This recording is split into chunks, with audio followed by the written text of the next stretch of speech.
Həm də burada dini tolerantlıq var.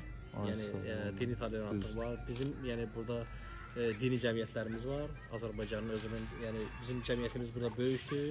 Yəni dini cəmiyyətlərimiz də var. Yəni məscidlər fəaliyyət göstərir. Yəni insanlar gedib ibadət edə bilirlər.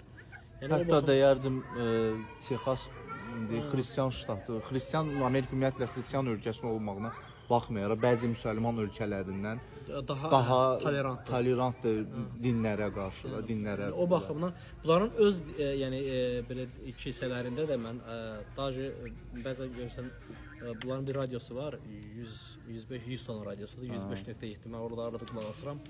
Yəni qadın danışır, onu deyirsən? Çox, yəni belə deyək də xristian, yəni belə deyək də kilsə mühitinin yaratdığı bir radio kanalda, amma çox belə deyək də tərbiyəvi.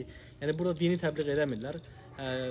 Demək olar ki, Allahı və düzgünlüyü, insana doğru olmağı, bəli, insanlara belə deyək də bölüşməyi və uşaqlara ancaq yəni burada demək olar dindən danışmırlar. Yəni Allahın buyurduğu qayda-qanunlardan danışırlar.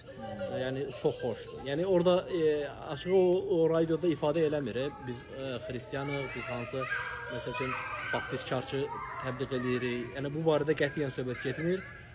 Söhbət demək ancaq gedir ki, insanların düzgün yoluna çəkilməsi, uşaqlarınızı necə tərbiyə etməli, yeniyetmələrlə necə davranmalı, yəni yeniyetmələrlə necə davranmalı, ailə münasibətləri necə qurulmalı, açığı çox xoşuma gəlir.